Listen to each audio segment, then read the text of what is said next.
gentlemen, yes, this is your favorite show, Sports Unfolded, with your favorite hosts, Eric and Ron.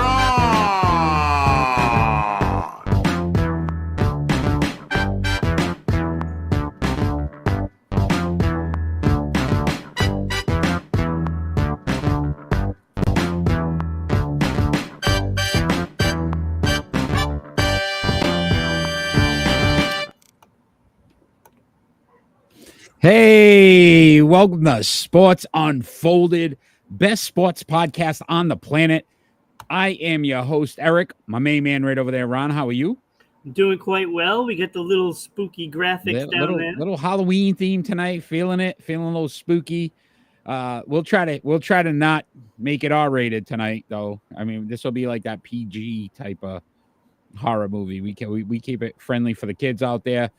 We are a live sports podcast covering all of the top sports stories going on in the world today. We are live and fan interactive. So if you are joining us, you can chime in at any time and we will talk about any topics you would like to talk about or anything other than politics and religion. We're up for it. We'll talk about it. So let us know if you got something you want to talk about as we continue to cover some of these sports stories that have happened this week. Yeah, and as a special treat, Eric is gonna talk in the Count's voice the entire show. One live fan, for real, Kenneth. And then let's do this, my friend. Let's start off with our leadoff story, and that is the 2023 World Series is underway tonight between the Texas Rangers and the Arizona Diamondbacks. Your thought on this series? Well, I mean, when you think about it, there isn't a person alive that predicted this right. Absolutely. 2 years ago, both these teams over 100 losses. Yes. It's insane to think about. I mean, it's, you know what, though? I absolutely love it. Well, for many reasons, because now Major League Baseball is going to have to scramble to try to get people to watch it. Yeah, that's probably going to be difficult, right? Not taking anything away from these two teams. These two teams are fantastic this year.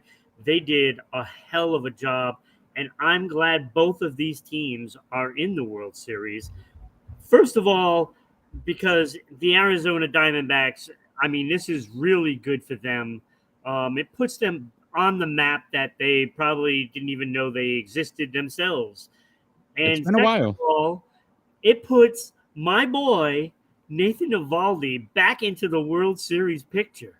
Yeah, phenomenal. Listen, so I looked at it a couple different ways, right? First of all, Arizona Diamondbacks, 63.6% underdogs here to win the World Series. So they are clearly, not a favorite at all to even come out of this thing. But you got to look at it. Young kids, not much to lose. They showed that with Philly. Love the speed on this team. For Arizona, they can run. Taco Bell has that. You steal a base, you get a free taco. I'm guaranteeing that's going to happen. Oh, absolutely. It's going to happen tonight. Yeah, that's happening. Right? Corbin Carroll, what a star he's become in this Philadelphia series. How about Marte? Wow. Did he have a National League Championship Series? What did he go, 17 for 31 or something ridiculous? It was crazy. Pitching coach Brent Strom, very interesting. Used to coach with the Houston Astros back when they won the World Series. So again, he understands the big moments, right? Yeah. And how to keep his pitchers calm and get through it. So that'd be an interesting one as well. Some concerns though here with Arizona. Will the lights be too bright for them? You know, you're looking at a young team. Now you're talking about the World Series. We've seen this in football sometimes where a team kind of goes through the whole motion through the Super Bowl, and then they get to the Super Bowl, and it's like, wow, this is a lot more than I thought it was going to be. Hopefully that doesn't happen. It definitely, the advantage does go to Texas, especially when you're considering what Nathan Eovaldi did and what Max Scherzer has done. You know what I'm saying? Oh, look at it. Nate Eovaldi and Jordan Montgomery have pitched 51 innings, Ron, 2.29 ERA in those 51 innings.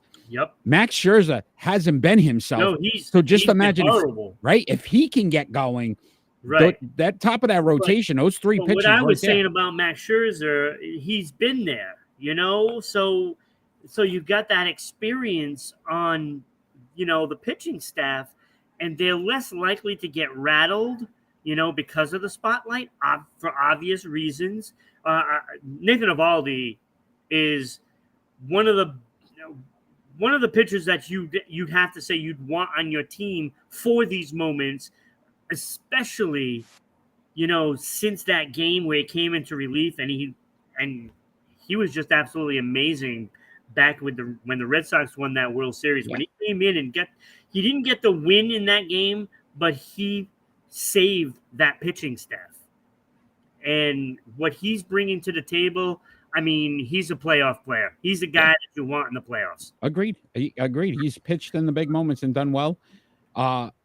Adolis Garcia, 7 home runs, 20 RBIs for the Rangers, has just become a star in front of us. Absolutely. This guy got cut a few times, wasn't even on a big league team, and now look at him, right? And then they still got Marcus Semien, Corey Seager. They've got some very good bats at Texas.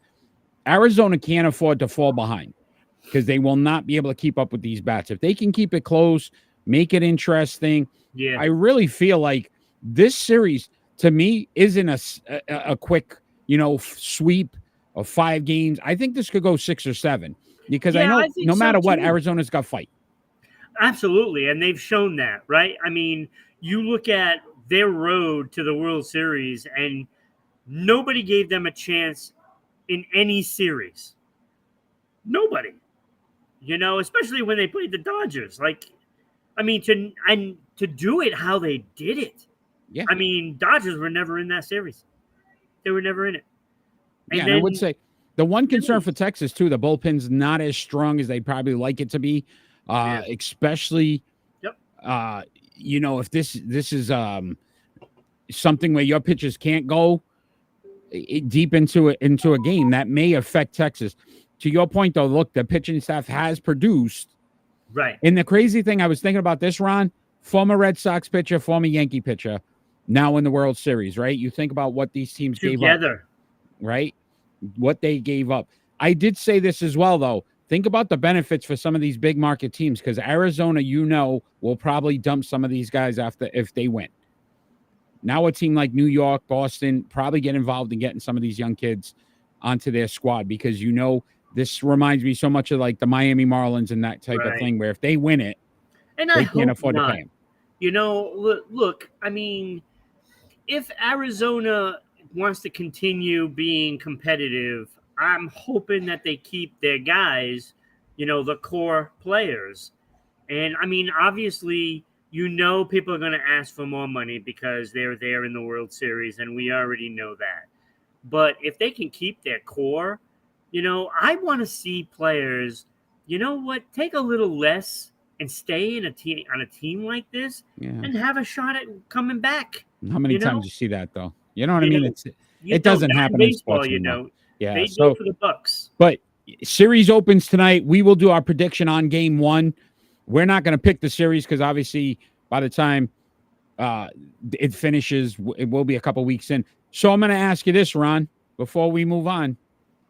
Who is winning the 2023 Major League Baseball World Series? Yeah, I got to go with Texas, just because of those two guys that I stated before, Eovaldi and Scherzer. Even if Scherzer is not himself, what he brings to the table as leadership in the World Series it's got to be helping Montgomery, right?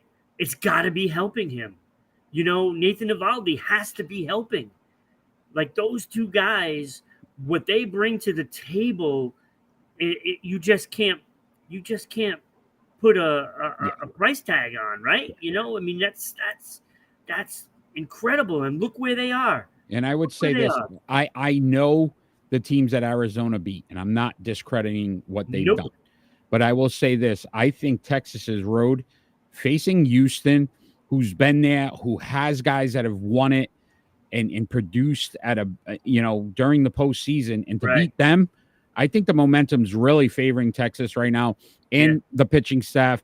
Evaldi, Montgomery. I feel like Scherzer is going to give them something in this series. I agree with you. I'd go with Texas. You know what's great? I plan on tuning in after the NBA game tonight. You know that green. There's a little team, game on tonight. a little bit. Yeah. You know. So after that game, I'm going to tune in because baseball's still going to be going. Yeah. Yeah. Postseason always somehow the rule changes. Yeah, the rules didn't benefit it. But great discussion. Can't wait to see the World Series again. Opens tonight. I'm excited. 8:03 first pitch. And Nathan Evaldi is up. Yep, first. He is game and one. He's going against who is it? What's his name? Gallon? Is it Gallon? Not half gallon. But I went a milk. Gallon. I just went to get some milk, and I mean, usually you get a gallon. So and then you got Kelly for Arizona going to probably against Scherzer, and then whatever that other guy's name, Thad. Ho, ho, ho. 3 mistakes by Ron on names tonight. Ho, ho, ho. Yeah. There you go, my friend. The count. There you go. The count. The right count is on. All right, my friend. Let's talk some NFL action.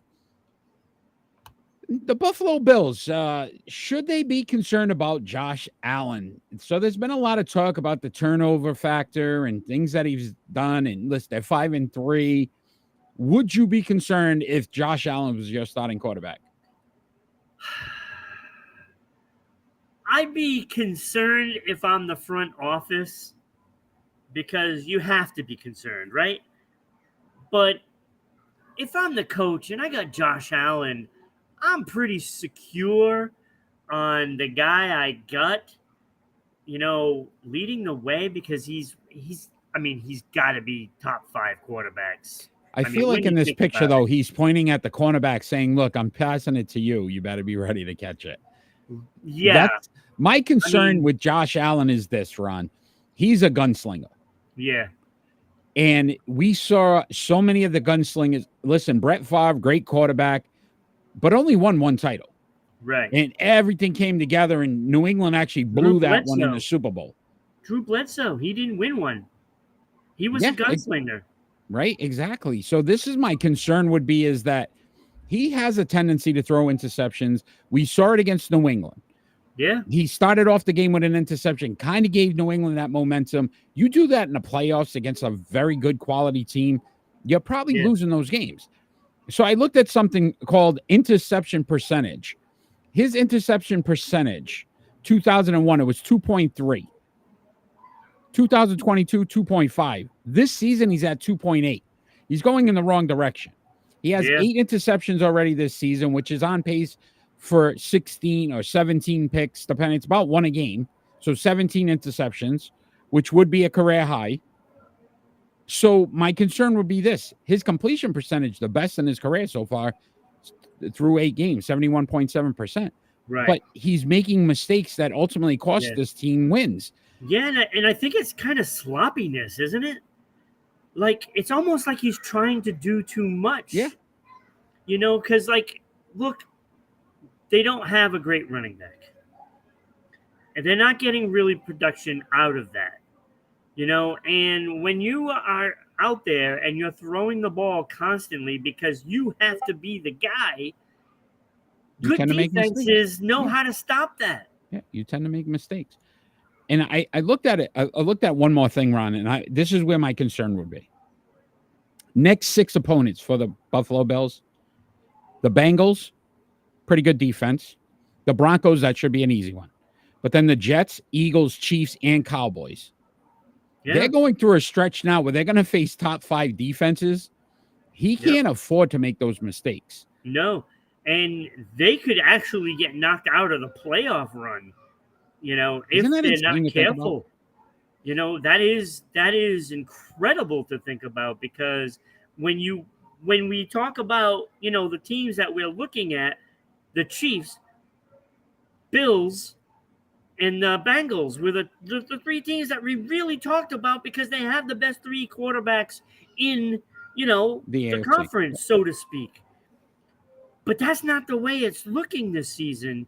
And when you look at what has transpired in those seasons with Josh Allen, it's a little more sloppiness every season.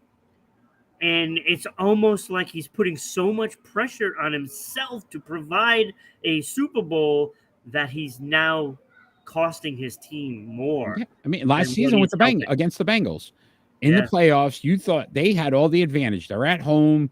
It's snowing. You're like, this is perfect for them. Yeah. DeMar Hamlin was in the, the booth and, got the crowd energized. And again, he made mistakes. I'm going to say this, and I'm going out on a limb here. The Buffalo Bills need to make a move by the 31st. That's the NFL trade deadline. To your point, I think they need a quality running back to start to, hand the ball off, take him out of those pressure situations. Instead of him being in a 3rd and 12, maybe he's in a manageable 3rd and 4 where he doesn't have to make these throws that he feels he's got to get to complete a first down. There's one guy that they need. There's one guy. When you're the Buffalo Bills and you had failed those 4 Super Bowls in a row, right? Wow. Remember that. You're going to sting some people here, buddy. Yes, I am. And it's really aimed directly at the front office. That front office let that team down those 4 seasons, right? You can understand, okay, the first one. But after that, you go get the piece you need, right? This time, they're struggling even to get to the Super Bowl. And they have a team that is primed for that Super Bowl run. They need to go get that piece. And that missing piece is a running back because you got to give Allen some protection and the threat of a run. You have to give it to him. You need to go out, do whatever it takes to get Henry. And I would say this. I would say James Cook's a very good back. Yeah. But he's a good number 2. Right. And they need a number 1. They need a guy that defense is fair. They start to creep up a little bit. Now Josh Allen has those opportunities. Right. And that is Henry. That's Henry. I agree. That's the guy that's available. I agree. Ron, it's week 8.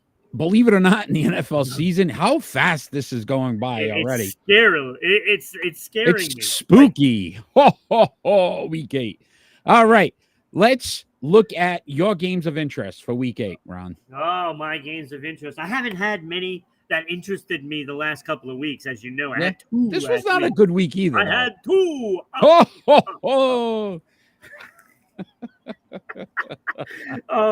But this week I got 5. Wow. That's the same amount as the last 2 weeks combined. Wow. I am in shock. I got 4, and I was struggling to get 4, but all right, you're first. Well, my first one, I absolutely have to start out with this one because this is probably the most important game of the season to this point for both these teams. Okay.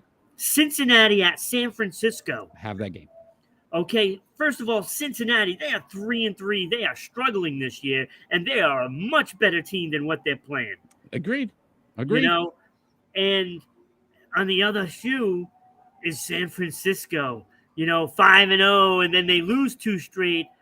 What team is it? So there's a little feeling here. And Ron, little. This is some inside stuff that I've heard. Brock Purdy suffered a concussion in the last game.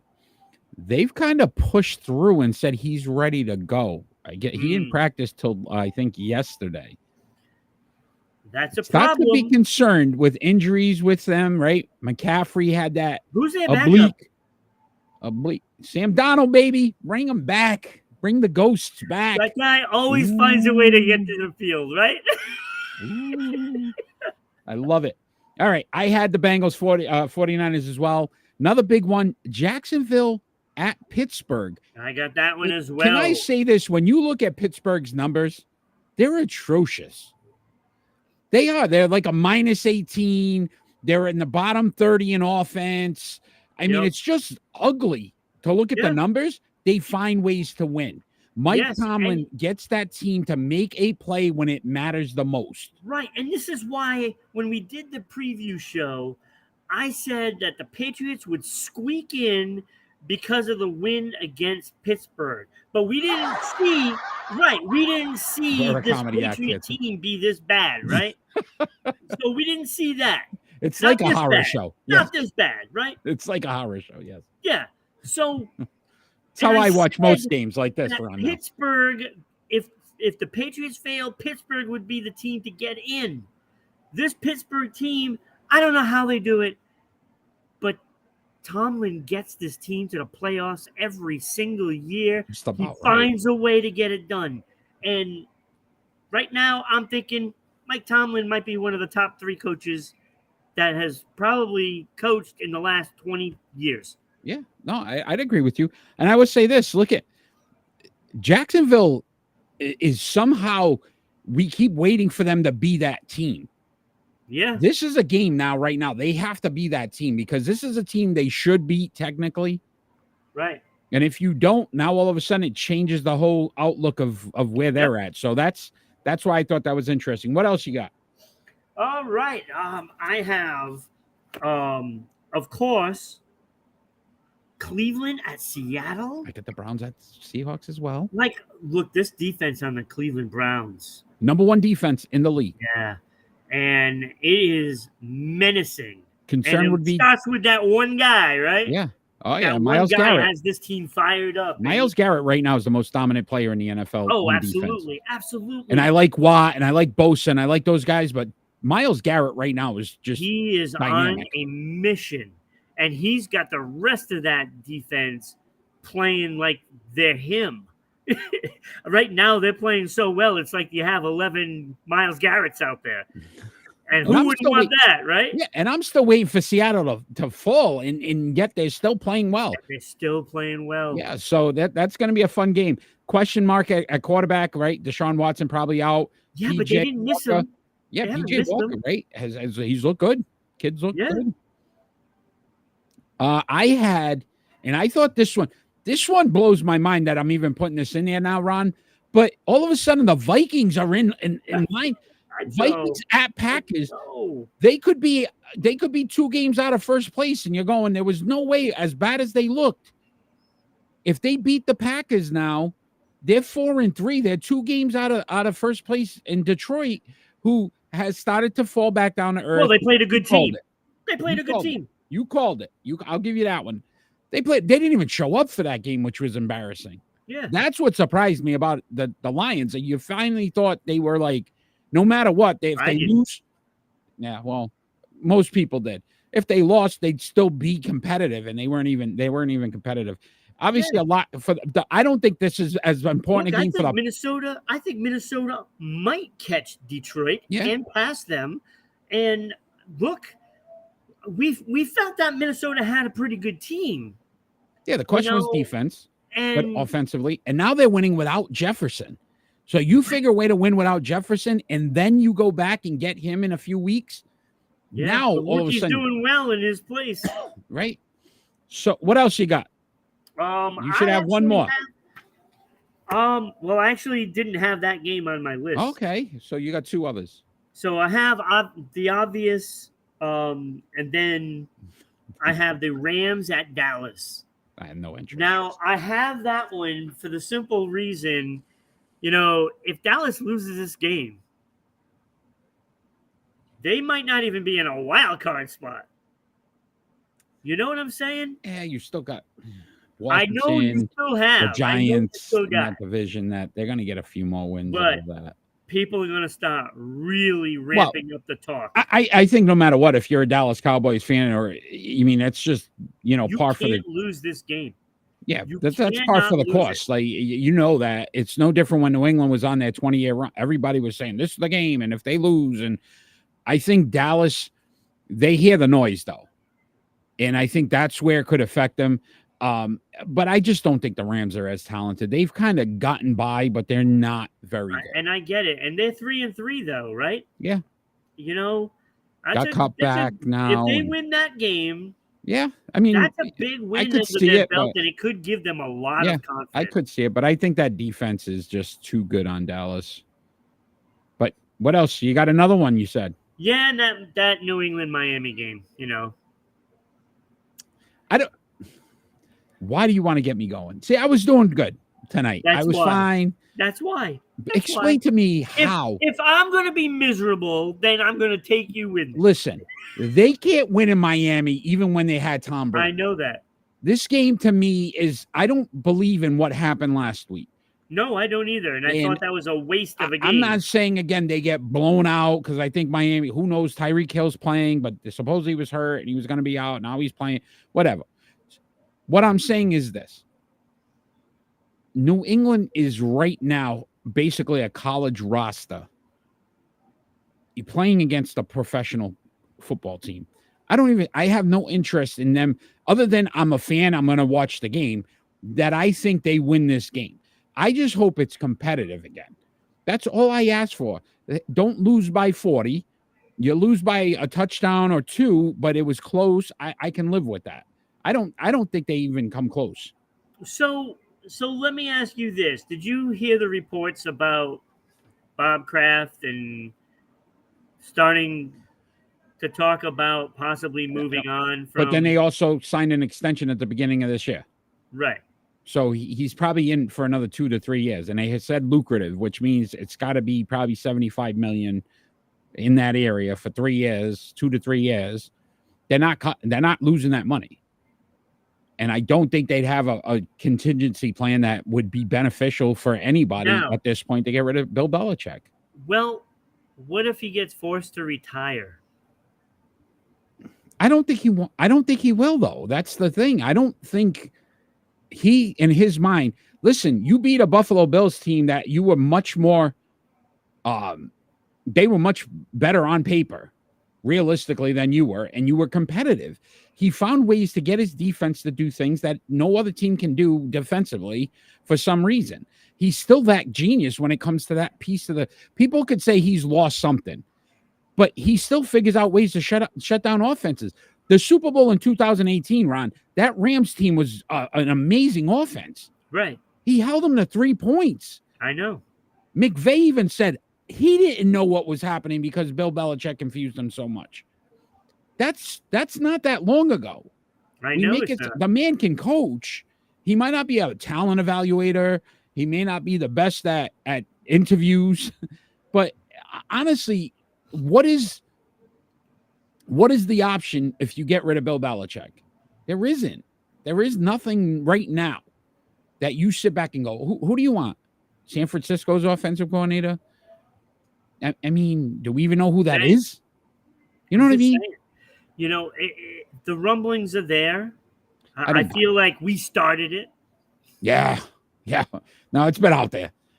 We could take some credit. No, but you know, it's we started this last year, fired Bill Belichick. Well, yeah. But at this point, I just we were watching the game last week. I know, but we were watching the game last week, correct? And we were kind of during the game, and I know Kenny was, we were kind of chatting back and forth here and there. Then there was a play where Kendrick Bourne gets a pass and fumbles. Yeah. That's not Bill Belichick's fault. He puts the team in positions to win games, and the players are making the mistakes. Those are the things we didn't have. We didn't have guys that were going off sides all the time, or a pass interference, or any of this stuff that you start to see with the players today. You can't tell me he stopped coaching that. You can't tell me Bill Belichick said, you know what? Special teams not that important anymore. Or holding penalties in the fourth quarter when you're trying to make a go-ahead drive is not important anymore. This team just makes bad mistakes. Those are the players. It's not the coaching. But see, this is the thing, though. But he's the one that's putting those players on the field, and not going out and getting quality players. Mac, take a 5-yard penalty and throw it into the ground instead of throwing it up in the air to somebody who's going to obviously pick it off and run it back for 6. I'm sure he's told them that. The player's not doing it. The players aren't doing the job that he's telling them to do. And that's where, again, to your point, I don't know if you change him, you change the players to get guys that actually get it. That would make a difference. Anyway, you get me all going with New England again. I'm not doing this. Listen, it is time for the starting 5. What is this thing you call the starting five? It is jacked. Starting five this week was, we wanted to keep that Halloween theme going, and we said jack-o'-lanterns. We got the pumpkins going. We're all excited for trick-or-treat time. The 5 starting jacks of all time for you and myself. I will say this, though. A close, a super honorable mention, Jack Daniels, because we all love a good Jack Daniels. And unfortunately, not an athlete, so we couldn't put him in. What about that Irish guy, O'Lantern? Oh, look at that. Oh, Lantern. One bad joke by Ron. All right, my friend. Start us off with some honorable mentions. All right, I got 5 honorable mentions. All right, I got a little more, but yeah, I had a tough time with some of these guys. I didn't want to not put them on the list. Yeah, and it's like I could have put 6, but I didn't want to put Jack Eichel on it. Yeah, I didn't. Jack, minus for his career. I never have a guy that's a minus. A guy that has a losing record as a pitcher or a quarterback, I don't put on the list either. I can't. Yeah, no. So my honorable mentions starts with Jack Morris. Seeming, we're talking World Series today. So I have Jack Morris. Okay. Won 3 World Series, so I put him on my honorable mention. I have Jack Youngblood on my honorable mention. He did not get in. I wanted to put him in. Mm-hmm. Those 7 Pro Bowls, 5 All-Pro. Yeah. Wanted to put him in, but there was one thing missing. Yeah, you're hit or miss with the championship thing. Jack Johnson, the boxer. Yes, I believe he was the first black heavyweight champion in the world. Champion. Yes, he was. 72-11 record. Yeah. I also did not put on Jack Tatum. He's an honorable mention. 3 Pro Bowls, 1 Super Bowl. Jack Tatum. I had Tatum. And I had Jack Twyman. I did not put on, but he made it to my honorable mention. Yeah, he was actually. I almost put him on as well, and he fell a little short. But a little short. Yep. But he wasn't short. He was actually pretty tall. Yeah. I had my honorable mentions as well. Jack Rowley. He's a soccer player, 211 goals in his career. Yep. His brother, actually, I think they said was like, his numbers are ridiculous, his brother. I had Jack McDowell on my honorable mentions. Yeah, not me. And 127 and 87, 40 wins. And he won a Cy Young. I know. And a Cy Young. He didn't play enough for me. Jack Britton. Jack Britton. This is insane. These are actual numbers now. 237, 60, and 43 draws. He was a 3-time welterweight champion. The man fought over 300 times. Yeah, I know. That is insane. I want a tough guy. Honorable mention, though. Jack Sikma actually did not make my list. And he had some really good numbers. 19.2, 9.8 rebounds, all rookie, 7-time All-Star, all defensive. He did have a championship. Jack Chesbro was a pitcher, 198, 132, 2.68 ERA with 1,265 strikeouts. Jack Butler, cornerback, 52 interceptions. Who do you not have on your list? Jack Dempsey actually was on my honorable mention as well. 68, 6, and 9. And Jack Ham, 32 interceptions, 8 Pro Bowls, 6 All-Pros, 4 championships, did not make my top 5. Damn, who the hell you have? Can't wait, my friend. Starting 5, Ron, at 5, you have. Yeah, it's like this was a tough list. So I saw like these guys, and I had to go with these guys. I went with Jack Sikma. Okay. At number 5, 15.6 points, 9.8. So he almost averaged a double-double back then. 3.2 assists, 7 All-Stars, 1 championship, and he was a great defensive player. He got an all defense. So I went with Sigma at number 5. I like it. And listen, the guys I was debating back and forth. I kept going, and I was too. So I got it was tough. I went at number 5. You may not know this guy, but Jack Christensen. Yep. He was a cornerback for Detroit. We're talking the Lions before the NFL. So they were big back in the day. 46 interceptions, 5 Pro Bowls, 6 All-Pros, 3-time champion. He won 3 championships for the Detroit Lions. Yeah. 1950s. I'm putting him on the list because nobody ever won in Detroit. This man did it. There you go. So I gave him a nod. Starting 5. Yeah, he fell just short of my honorable mention. All right. Who do you got at 4? Number 4, I have Jack Dempsey. 68-6 record, 53 knockouts. Look, this guy was just punishing, and he beat people to a pulp. And it goes back to when they weren't even using gloves. Yeah. So, I mean, 53 knockouts. I mean, this guy was tough. And you talk about generational, right? Like people still talk about Jack Dempsey today, and you think about they started. He was like one of the first boxers they ever put on television. Yep. Like, and you know, so that's people got to know him based off of that. So no, I debated on him a lot to not put him in.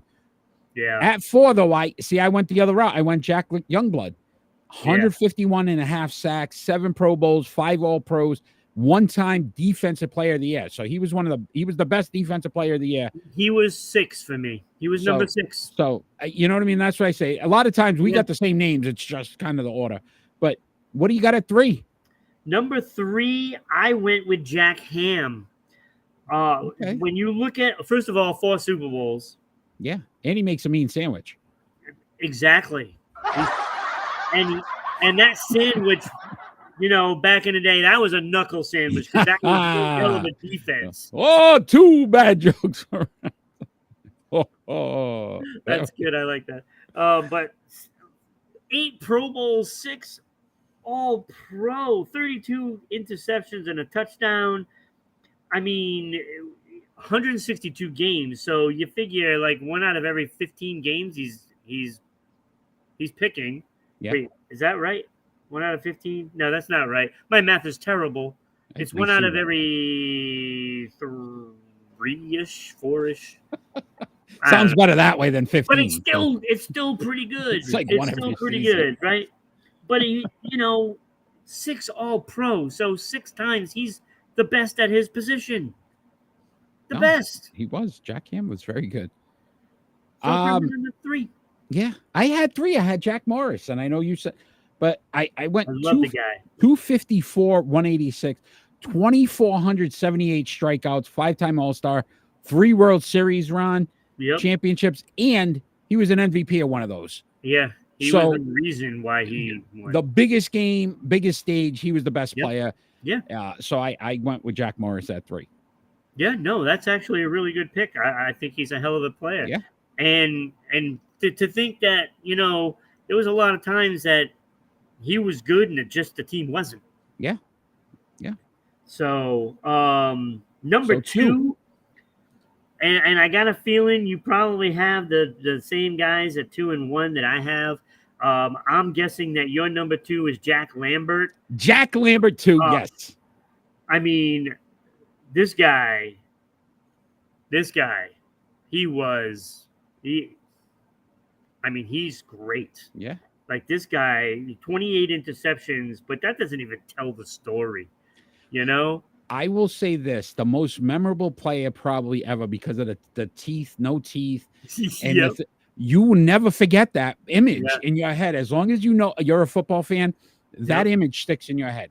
Jack Lambert, yes. It's equivalent to the Bobby Clark in Philadelphia Flyers. They look at the camera and then they smile and you see no teeth. Yeah, and it sticks no matter what. Yeah. No, Jack Lambert, great player. Oh yeah, 4 Super Bowls, 2 Defensive Player of the Year. Yeah. I mean, this guy, he was. He was also the Defensive Rookie of the Year. So his first year coming in, I mean, he was dominant. He was all set. He was plus ready the 4 to go. championships, right? The Steel Curtain. Yep. Part of that. No, yeah, I had him at 2. I'm sure you got the same at number 1. Go ahead. So you're number 1. Number 1. Go ahead.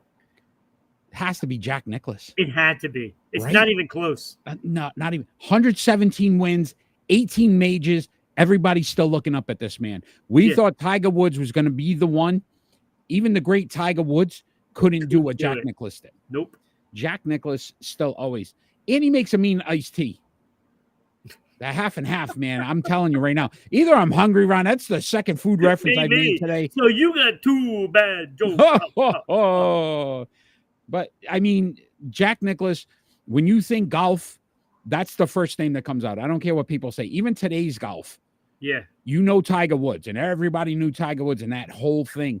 But But they don't know Jack. That that was a good game. And I will say this, they knew about Jack Nicklaus because they knew he was chasing him. Yeah. So there was always that guy, doing it. right? So Jack Nicklaus at 1. Great list. Ron, I'm thinking we start going Thanksgiving for next week's show. How about guys at food with a food reference? Food, yes. Thank you. All right. Thank you. I won't do body parts because I'm afraid of what comes up. Ham could still, Jack Ham can still be there. Eli Apple, things like that. We've got some guys, so we'll do food. Our starting 5 food players next week. Loving it. All right. We're going to have some fun. Here. Hopefully Kenny's still on. Kenny, you still there, my friend? Because we are going to talk some NBA, and we know how much Kenny loves the NBA, and we know how much Kenny loves the Boston Celtics. Yeah, where's James tonight? I know. I feel, we've already lost James, man. All right. So we're going to bring this gentleman up. Wait, how's his Dallas Cowboys doing? Oh, wow, man. Ow! All right.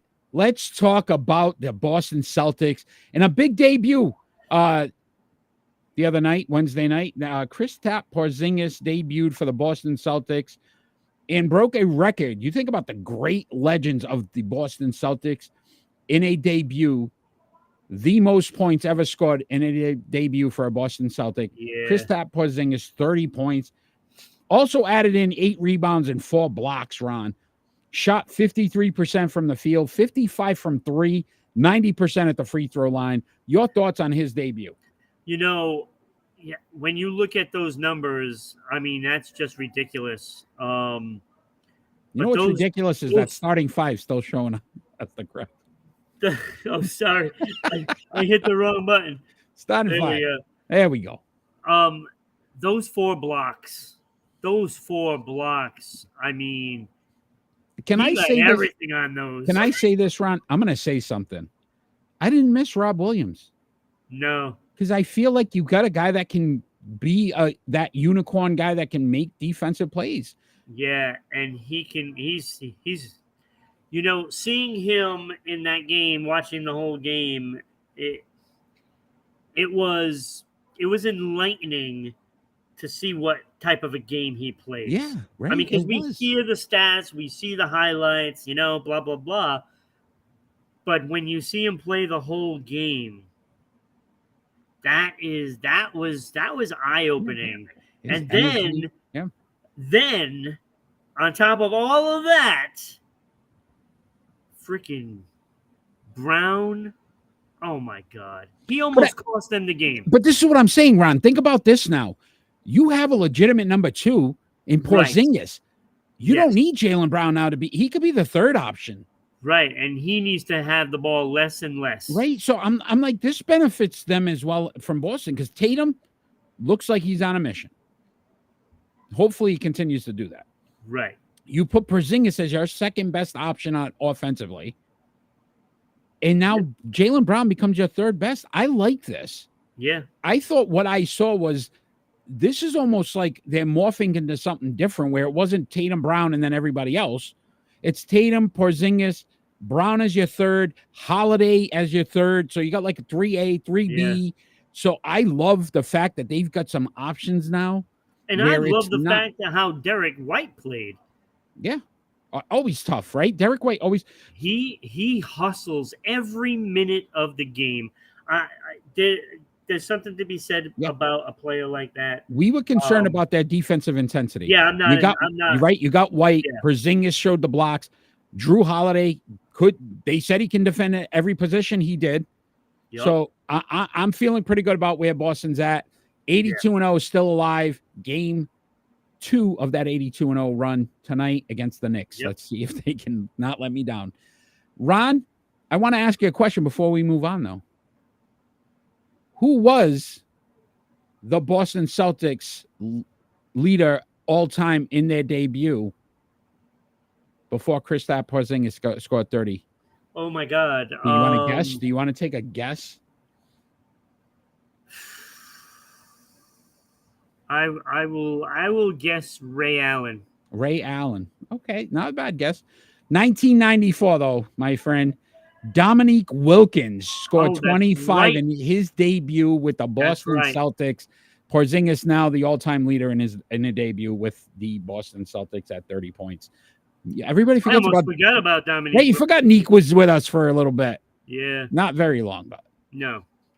Not very long at all. Ron, I love this picture of the next gentleman. We're going to talk some Major League Baseball and just a class act. This guy, you never heard bad stories come out. I know the whole Houston Astros fiasco and everything else, but I don't think he was involved in it. I really don't. Dusty Baker, right? Dusty Baker. That's clear. Dusty Baker, he's decided to hang it up as the manager. Your thought on his managerial career? Look, I think the guy is, I think he's kind of brilliant, right? I mean, he's a technician of the game, so he knows like the nuances and the feel for the game. You know, he knows how to talk to the players, so he can be the disciplinarian and the players coach at the same time, and then know all those little details. So I think he was probably the best manager in baseball. 2,183 wins, 1,862 losses, one tie, Ron, in his career. 540 win percentage. Overall, impressive. 3 pennants, 1 World Series championship, and 3-time manager of the year. His career started in 1992. Do you want to guess the 5 teams he managed? You see if you can remember them all. I want to say it was San Francisco. Started with the Giants. Very good. 1992. And I want to say it was somewhere out east. Where was it out east? It was I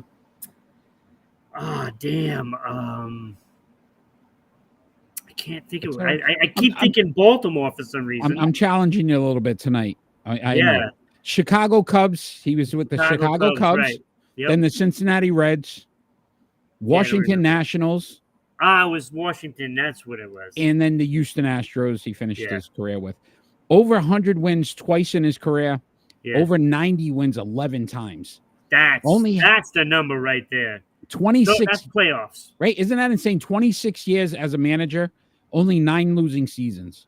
Yeah. That's he's been on some tough franchises. Listen, those Reds teams that you were just like, those Reds teams, he had 90 wins with the Reds a couple of times. So the man knew how to win. Absolutely. So what a great career. Wish him the best. Dusty, if you I know everybody watches Sports Unfolded. If you want to join us, talk some baseball, Dusty Baker, come on over. I would love to talk to Dusty Let's Baker. talk to Dusty. Oh my God. That would be a fun one. That would be awesome. That would be a fun one. We're going to reach out to Dusty. We're going to reach out to him. I think he's probably like I said, the top manager probably in history, to be honest. I want to see if Twitter handles are actual people, because James Worthy, or whatever you want to call it now, X, posted on there. You could ask him any question you wanted. I asked him if he'd join Sports Unfolded to do an interview with us. So James Worthy, if you're out there as well, join Sports Unfolded. Let's have some fun. Let's talk some basketball with James Worthy as well. Let's get some guys on this show. We need some interviews. Fire me up. I feel like that's kind of my fault. Yeah, you got me all started with the Pats thing, and now. Well, no, because like I have a tendency to say what I feel, and it costs us, the Christmas cards. Yeah. And which so none of these guys want to do interviews with Sports Unfolded because of Ron. Yeah. Your fault. It is. You did this to us. All right, my friend. It is split decision time. We have to say what it is. We tell it like it is. If you can't handle it, so right? Dusty should have no problem. We love Dusty Baker. We just said we did, right? And we blamed all that on Cora because he did it in Boston too. There you go, my friend. Split decision time. 2 questions we're going to ask, most likely Would you rather? Something in that effect, and we got to make a decision on it. Ron, you are first. Start us off with your split decision. Oh, you're going to love these. So, my first one, which one would I want to do? I'll do this one first. Who will more likely play more games this season? Is it Kevin Durant for the Phoenix Suns or Damian Lillard for the Milwaukee Bucks? Who will play more? What's more likely going to happen? More likely only because of the age factor, Damian Lillard. But that's a close, that's like neck and neck. I could go either way with this. He's younger? Damian Lillard's younger than Why do I feel like he's like 50? Yeah. So I'd probably sway a little bit more towards Damian Lillard, but that's a tough one. That is a tough one. Ron, my first split decision. More likely, Derrick Henry gets traded to the Dallas Cowboys. This rumor is everywhere. Or he stays in Tennessee.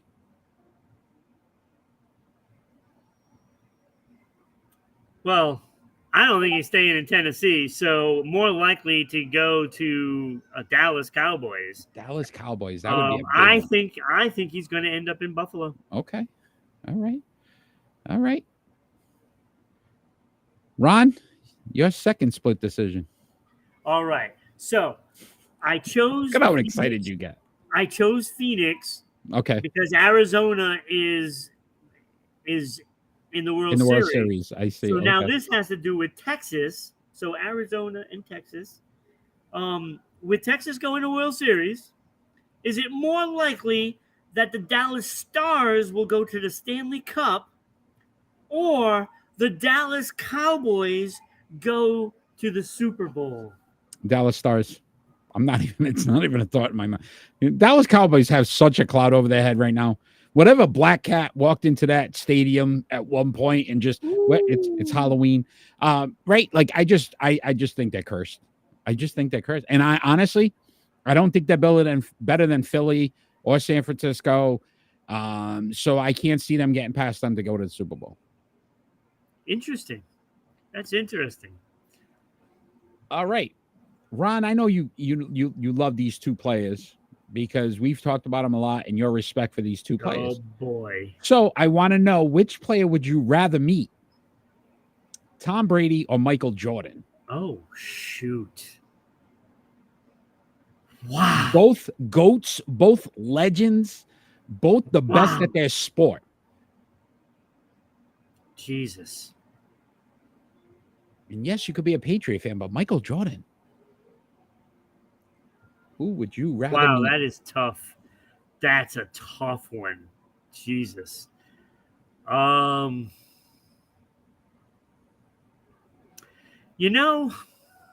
going to say Michael Jordan. I was glad you said that because you know what? No. Yeah.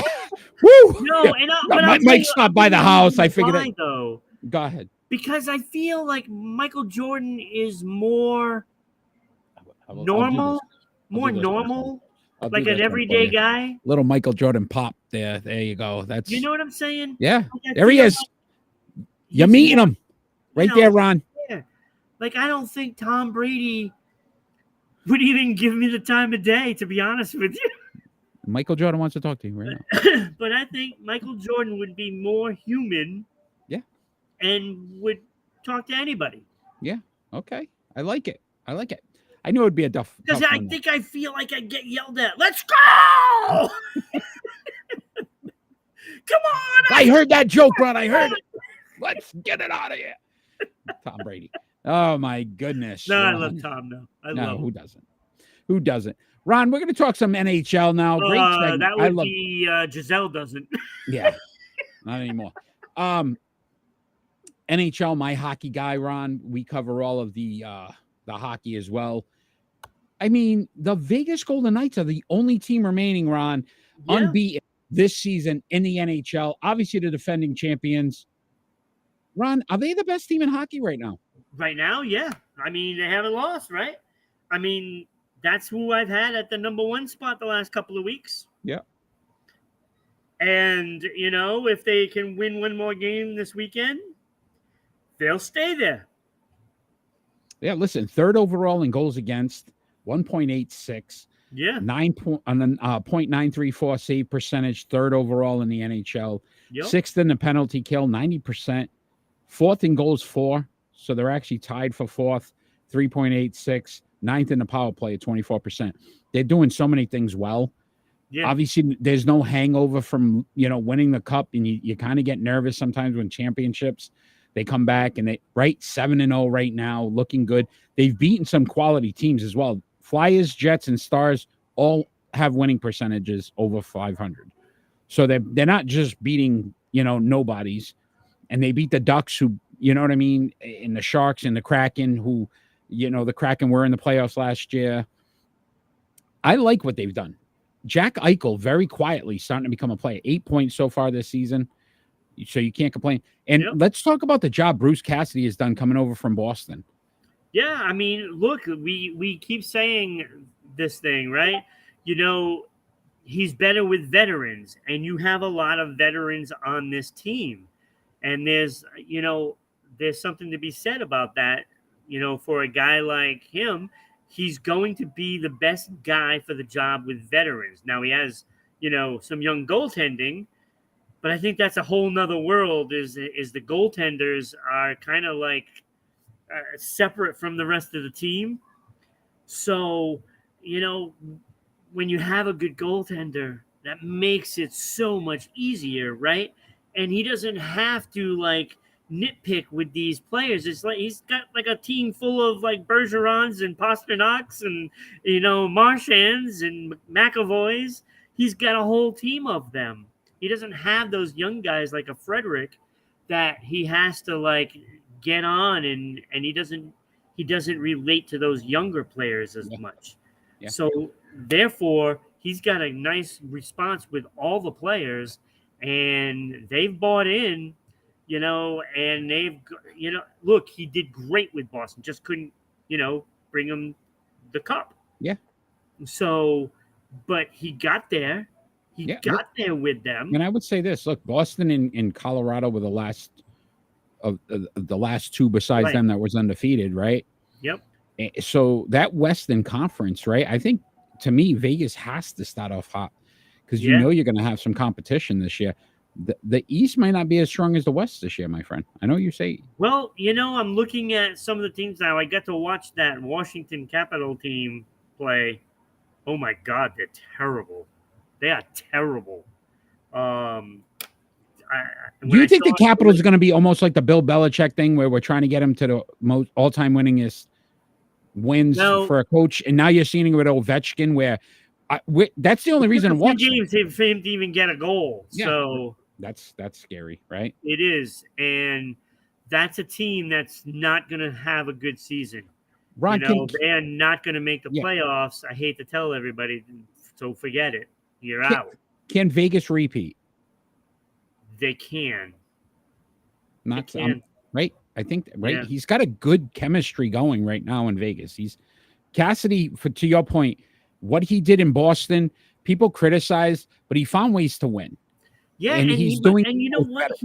He might have figured out something, after he got fired from Boston, and learning experience, right? Even when you fail, you should learn. Yeah, and agreed. I think he did. And he might have become an even better head coach than what we even know. Mm-hmm.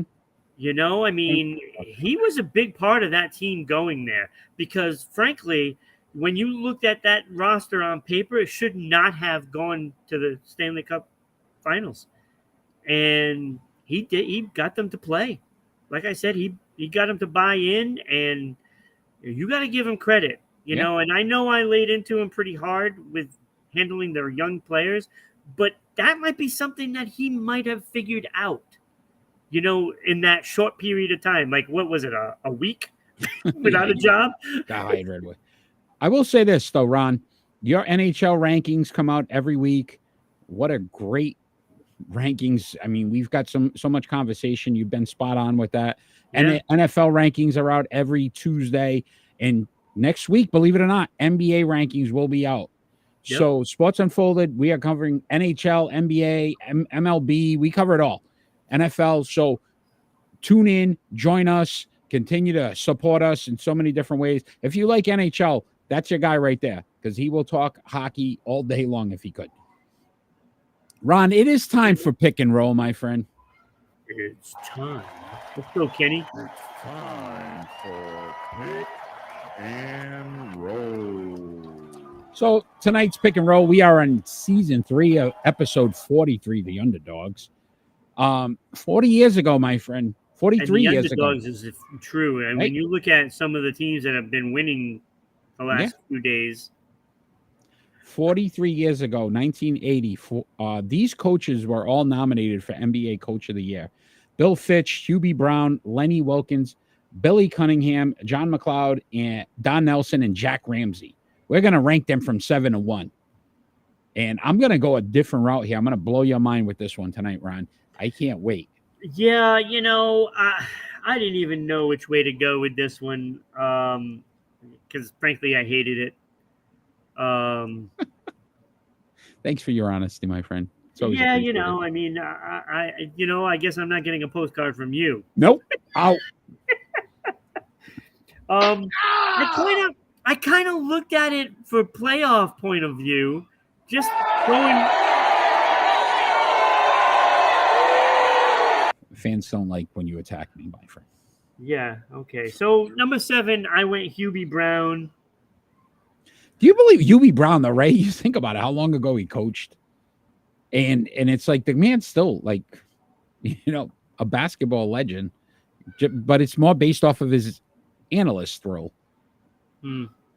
But Hubie Brown at 7, okay. Yep, I put him at number 7.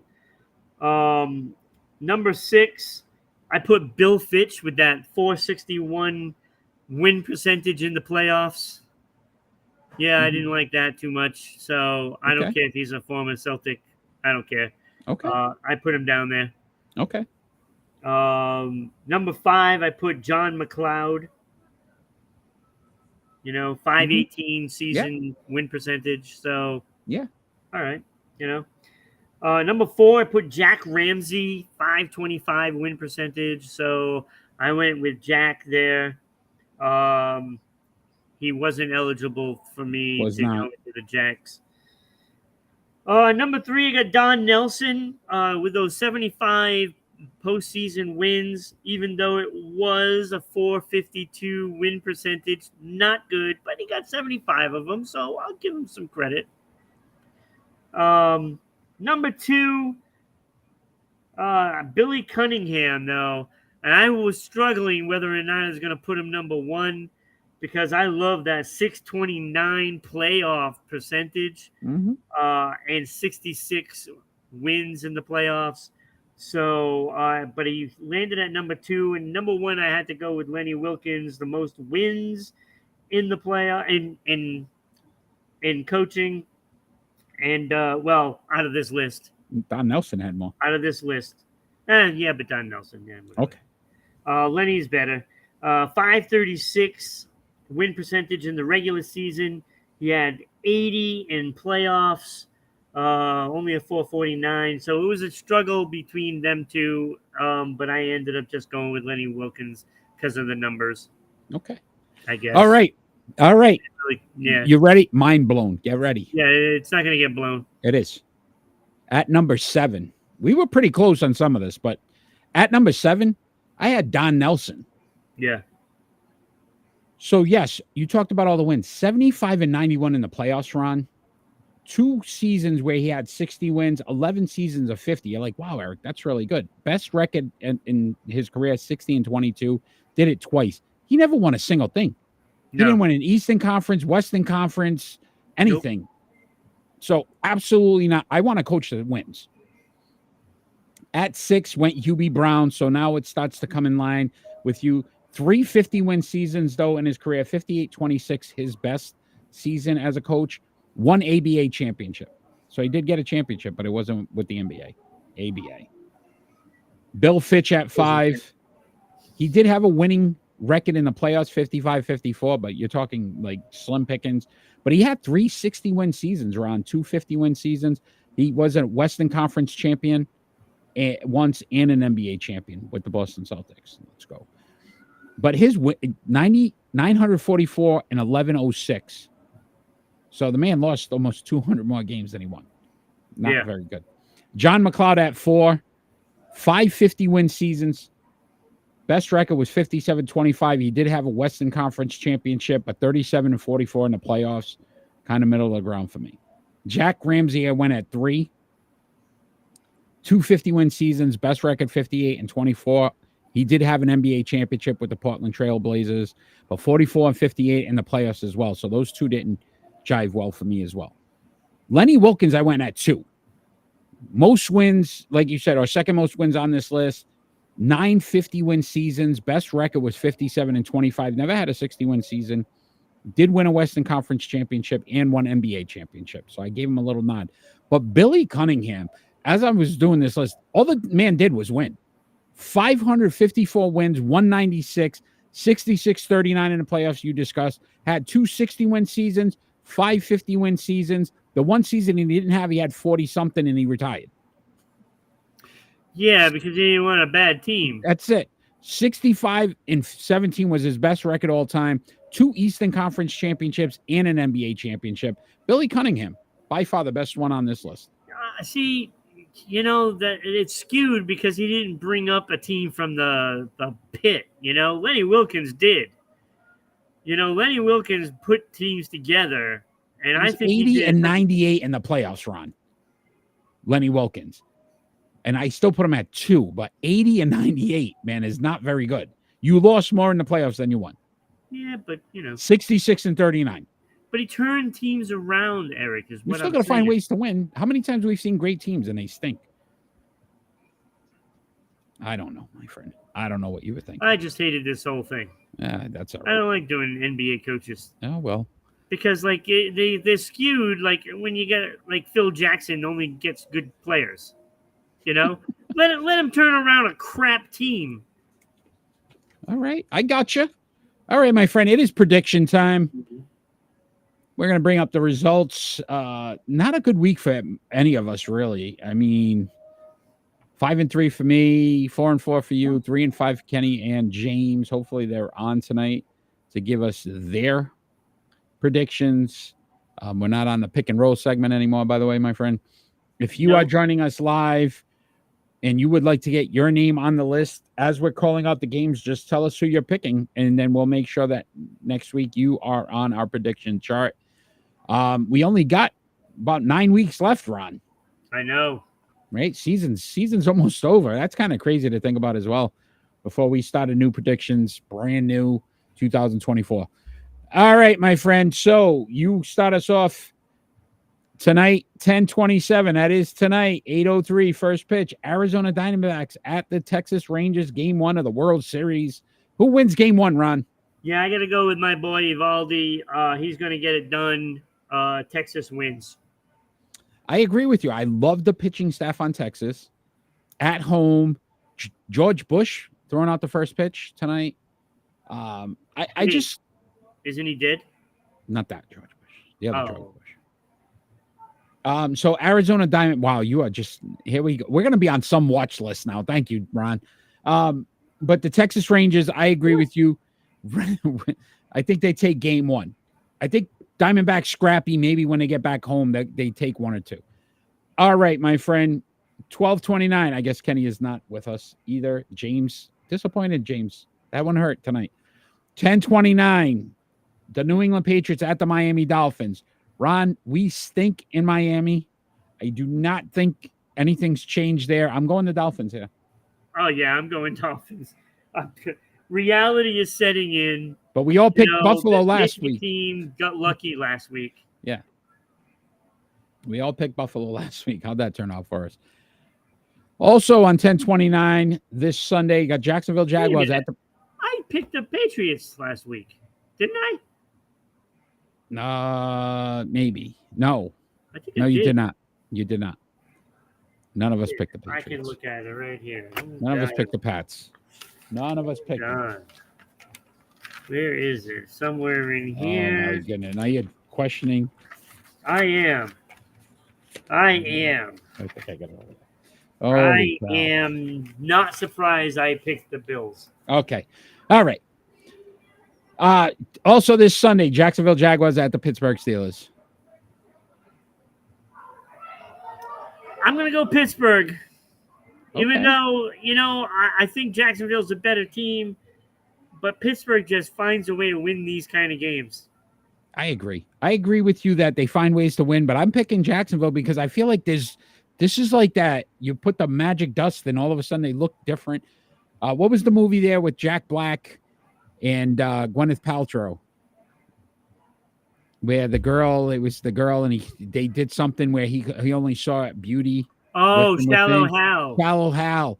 That's what I feel the Pittsburgh Steelers at some point they're going to turn around. You're going to be like, whoa, what the hell am I looking at? Because they're awful. Their numbers are horrible. So I'm going Jacksonville. I think this might be the week. Okay. Tonight, 7:30 tip-off, Miami Heat at the Boston Celtics, Ron. I am a believer of the Celtics right now. I'm going a believer Boston. or a believer? A believer.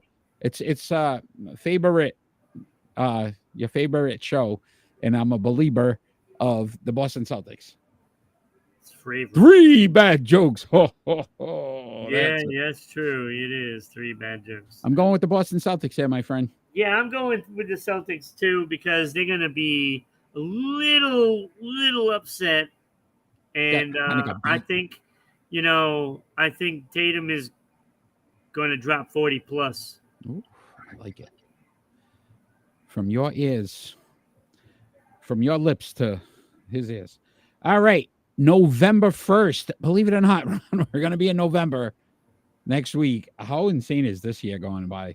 Sacramento Kings at the Golden State Warriors. What do you got? I'm going to go Golden State. They're going to be at home. I think it's a close game, but Golden State wins at home.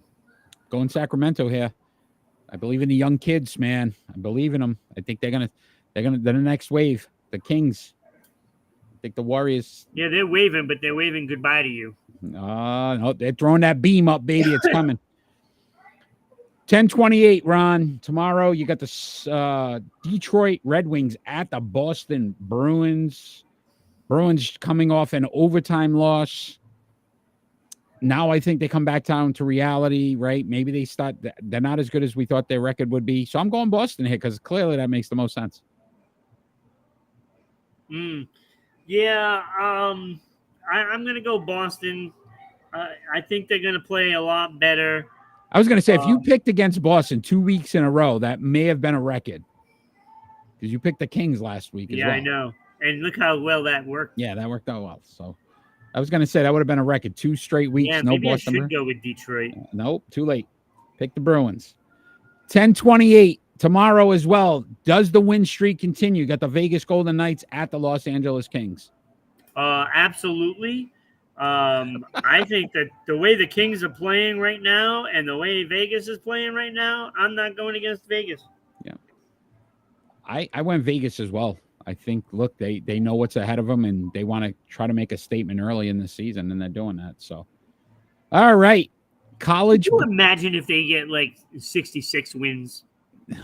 Just to beat the Bruins right the next season right after.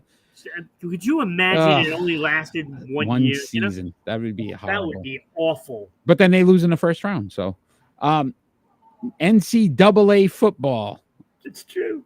This Saturday, you got the number 8 Oregon Ducks traveling to number 13 Utah Utes. Did you say Ute? What's exactly a Ute? Oh, the 2 Utes. 2 Utes. It's a little My Cousin Vinny. Come on. Okay. It was a great movie. Yeah, sure. You did not like My Cousin Vinny. I didn't say that. Oh, with Ralph Macchio and Joe Pesci. Right. And what's her? Marissa Tomei. Marissa Tomei. Right? Oh, my goodness. Phenomenal movie. Go ahead. Yeah, this is a tough one because, it's like Utah's at home, and they're a really good team. They're playing well. They're a really good team, but I'm going to go Oregon. Yeah, I went Oregon as well. The last time I picked against them, the Washington. Yep. Or Gotta go whatever with the team it was. oregano. Oh, boy. 4 bad jokes. Ron, last week Oh, oh. we both got a top 5 driver, but my guy finished second, your guy finished fourth. Again? So I won last week. We got a race this Sunday. Xfinity 500 in Martinsville. Who do you got? So wait a minute. So 2 weeks in a row, we've picked the top 5 Top 5 drivers. driver. And the week before we had a winner. So actually I'm up this one. I went Chase Elliott here, who's had a numerous amount of top 5 finishes in Martinsville. Yeah, that's a good one.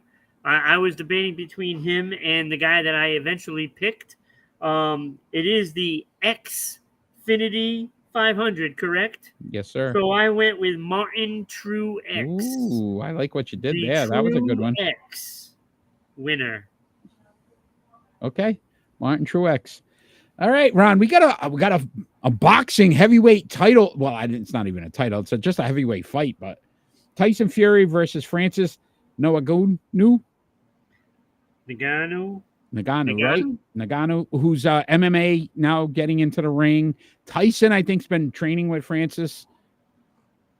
0-0 in his career professionally in boxing. But could we see an upset here, Ron? Who do you got? No upset. It's going to be Fury. No upset. I am furious with that decision, but I agree with you.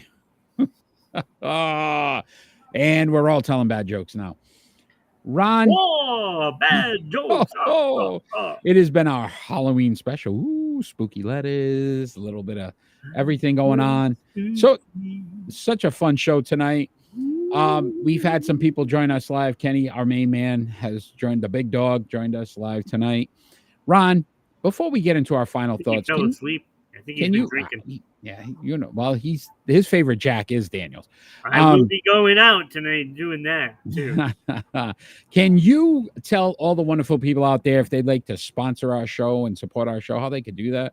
Well, first of all, they should be going to buy me a coffee, and you can do it that way and help us out. So that way we can bring great content and new stuff like our new background with the Sports Unfolded logo and the players, the little hug. Oh, so go to Buy Me a Coffee and go to RI Broadcast. I don't know why it's at Broadcast. I don't know. I put Broadcasting and it came out Broadcast. Yeah. So I think it was just the fact that they don't have enough letters. I don't know. But go there, buy us a coffee. Buy us a coffee. That would be awesome. But if you want to sponsor the show as a business and sponsor one of our wonderful, wonderful segments, such as Pick and Roll, you can just simply email at ribroadcasting.media@gmail.com, and you can be a sponsor. We will send you out the link and all the information you need to know on how to be a sponsor. And we'll read off your ads and show the ads, and everybody will go to your website because thousands of eyes will be on your ad and ears. Absolutely. Ron, also, you can follow us on all our social media platforms. We are on every social media platform. You can listen to us on all the audio platforms as well. So wherever you get your podcast, you can listen to us there as well. Donate stars bits during the show. Join us live. Get on at 6 p.m. Eastern Standard Time every week, and you can chime in with anything you want to talk about. We always have a blast when people join in and have subscribe on Twitch. We're on Twitch. Subscribe, and who knows? Maybe we'll give out some prizes for those subscribers. I mean, we're gonna have some things coming up. Yeah, we're gonna have some lot of fun. Coming up. A lot of fun. So, Ron, we go into our final thought segment. This is the end of the show where we get to talk about anything. It may not be sports related, but we tell you some of the thoughts that have gone on in our minds and sometimes in the world. If you want to lead us off this week, my friend. I do. And it's more about, what we're about to witness, starting tonight, for the Major League Baseball World Series. It it's not the Yankees there, it's not Boston, and then it's not those New York, Mets, and it's not like those teams that have been there, Atlanta, LA, Houston. Those teams didn't make it this far. But who did are teams that quietly had such a great year, and they're not the big markets. There's not a big splash. It's like, oh my god, must see TV. But you know what, this is probably going to be one of the best World Series that has happened in a long time. And tonight it begins, and I think people should really tune in to watch these teams play and get to know these great athletes Yeah. that came together and they're gonna give you a hell of an event to watch. No, well said. Listen, So again, congratulations to them. we talked about it earlier. Two teams that lost over 100 games 2 years ago. Think about where they're at today. So enjoy that. Well said. Unfortunately, I have to end us on a sad note. There was another mass shooting in Maine that we just want to give our condolences out to those families and all those that are unfortunately suffering or trying to heal during this process. As of now, that I haven't heard that there's still a manhunt to try to, catch this individual. And you think about the terror that's got to be going through that community right now, trying to just live a life, but you never know what's going to happen. You might walk out your door and who knows, there's a crazy man out there fortunately kids bowling and some young kids. And very sad this morning, you're seeing a 10-year-old explain how they saw people getting shot and killed. And you should never have to live that life as a 10-year-old child. So again, our thoughts and prayers are with them. I always ask every single show that, we want peace on earth. And unfortunately, Ron, I'm starting to feel like it's not working, but I'm going to keep saying it because I'm going to keep believing that at some point in life, things are going to get better. And hopefully people, start to really slow down. And mental health, yes, is an issue, but how do we help people prior to them getting to that point? We've too many sad stories out there that just continue to happen in this country, and we need to be better. Ron, I'm sorry to end us on that note, but listen, I had a great time tonight. I appreciate you taking time with me. Appreciate all the Sports Unfolded family that has continued to be supportive and join us. If you are joining us for the first time, afterwards, follow, share our show all these wonderful people out there how great we are, and we want to continue to bring you wonderful content each and every week. Yeah, and James now has to buy us a cup of coffee. Buy us a cup of coffee. Get to that website, James. You owe us now for not being here tonight. Ron, I will see you next Friday, my friend. Can't wait for our NHL rankings, our NBA rankings for the first time will be out next week, and our NFL rankings as well. Everyone out there, you have a great night, and all we ever ask for is peace on earth. Have a great night, everybody.